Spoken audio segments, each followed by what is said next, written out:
ذاتی مفاد یا ذاتی اس لالچ زما نشته د ډاکټر صاحب نه او د امین مراد سید صاحب نه مونږ ډېر زیات د دې بریکوټ لپاره د دې خپلې محلې لپاره ډېر څه اخیستي دي او انشاءالله نور به وملو په هغې کې هاوسنګ منسټر ډاکټر امجد صاحب 15 ټرانسفارمرې ماله بریکوټ له راکړې او د الله پاک رحم دی چې هر یو ټرانسفارمر ما خبه میرټ لګولې کوم ځای چې د عوامو اجتماعي ضرورت و کوم ځای چې به مونږ ته ټرانسفارمر ډیمیج کېدو د هغې الټې د هغې لوډ مونږ کم کړی دی او عکس یې ولګولی دی د الله احسان دی مونږ عوامو ته کار کړی دی څنګه د بریکوټ د اوبو ډېر زیات تکلیف و ولې چې کوم زمونږ دا روډه چې دی دا ټول مزدور کار او غریب خلک دی دوی جزانان به لاړل خپلې مزدورۍ له خپل کار له چې ماښام به د مزدورۍ نه رالل نو بیا به ځان له په اوبه راچلولې نو ستړي ستومانه به ول خو بهرحال د اوبو ضرورت په زیات و نو دوی به اوبه راوړي نو الحمدلله د بریکوټ سولر سیسټم چې دی دا یو داسې ډاکټر صاحب او مراد سید صاحب موږ له کړی دی چې دا یو ښه پروګرام شوی دی د سولر سیسټم ټیبل ضرورت ولې راغی هر څوک وایي یاره دا ما کړی څوک وایي دا ما کړی په حقیقت کې په بریکوټ کې دی له چا ځمکه هم نه راکوله 10 بای 10 ځای پکار و او دی له چا ځای نه راکو بهرحال الله پاک مهربانه بادشاه و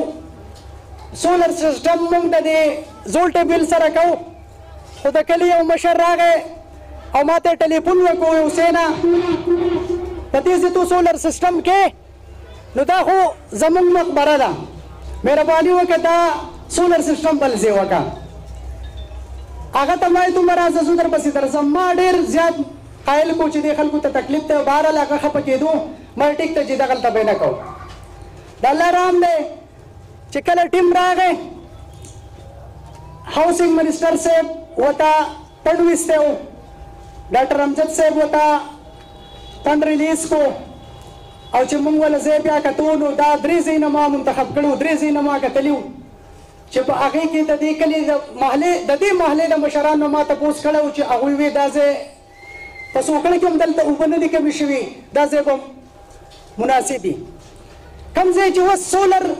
ټیبل دی نو دغه ځای اولنی ورته ما وښو چې یاره په دې ځای باندې سولر سیسټم ټیبل وکئ ځکه چې د هغې سره دا کم جنازګاه چې وه په هغې د پاسه یا غرمه و یا بې باران کېدو او دې ځای ته دې سولر سیسټم دې شیشو ته د غرمو ضرورت و چې څومره غارمه به سیوا کېدل د اوبه به سیوا کېدې نو دا یو داسې ځای موږ ورکړی دی چې د الله رحم دی بلکل زموږ نه فالتو د دې خلکو په کار راغی. د دې نه علاوه په اوبو کې په بجلۍ کې په ګیس په مد کې چې کوم کارونه شوي دي هغه ټیک دي. کم لینک روډونه شوي ټول لینک روډونه شوي دي خو بهترین کارونه پکې په دې حکومت کې څه شوي دي. صحت انصاف کارډ تاسو ته پته ده چې د هر چا په خپل NIC کې 10 लाख روپۍ پرتې دي. زه دا وایم چې په دې ځای کې اوس هم کسان ناست دي چې هغوی اپریشنونه پې شوي دي فري. نو زه خو د عمران خان خصوصا د CM صاحب ډېره زیاته شکریا ادا کوم چې دا یو داسې کار کړی دی چې که روزانه نه وي په دویمه درېیمه ورځ خامخا ما ته څوک ټلیفون کوي وایي زنګ د دې اپریشن مسله کوم ځای ته لاړ شو. نو الحمدلله هسپتالونه هر څه اویلیبل دي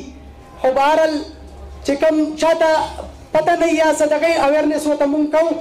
نو زه خو په دې د خیبر پښتونخوا خصوصا د CM صاحب شکریا ادا کوم چې هغه په ټوله دنیا کې واحد خیبر پښتونخوا داسې صوبه ده چې ټول خیبر پښتونخوا له صحت انصاف کارډ پلس ورکړی دی. د دې نه علاوه 11-22 داسې یو سروس دی چې که تاسو ته پته نه وي نو د هغې لږ وضاحت ته زه کوم. مخکې به چې چا ګاډی وجوړ چې څوک به بیمار شو موږ به پسې لاړو وروره ګاډی راوله زموږ پکې د خپل مریض هسپتال ته وړو. نن هغه ضرورت ختم شو الحمدلله. 11-22 یو کس راته خبره کوله وایي زما مور بیماره وه 6 پیرې راپسې دا ګاډی مور مې بوتله او واپس مې راویسته. وایي 6 پیرې دا ما هسپتال ته ویوړو تکلیف به وته واپس رالم. وایي په 9مه پیره ما ته ټلیفون وشو وایي زه ویرېدم چې ما یې خدای خیر. وایي هغه راته دا خبره وکړه په 9مه پیره چې خانه ستا د هسپتال تلو راتلو کې د عملي یا چا در سره څه زیاتې یا څه ظلم یا څه تیزه خبره خو نه ده کړې موږ ته ووایه. وایي زه په ژړا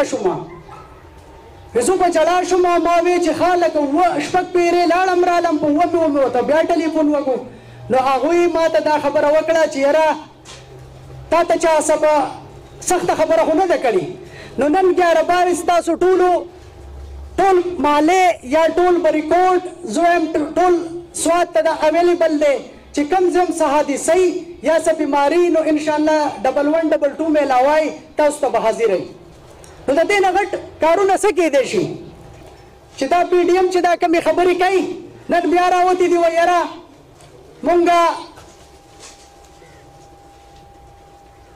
مونږ الیکشن ته ودرېږو. نو زه دوی ته وایم چې ناول د خپل مفادو نه قلار شئ نو بیا الیکشن ته ودرېږئ. چې څومره مفاد تاسو اخیستي دي دا شته پوره دي نور د دې خلکو د دې غریبو ولس نه قلار شئ. د دې غریبو خلکو چې انشاءالله څومره کار دی څه خدمت دی موږ مخکې هم کړی دی اوس به هم کوو او بیا به هم کوو او انشاءالله زموږ هېڅ لالچ هم نشته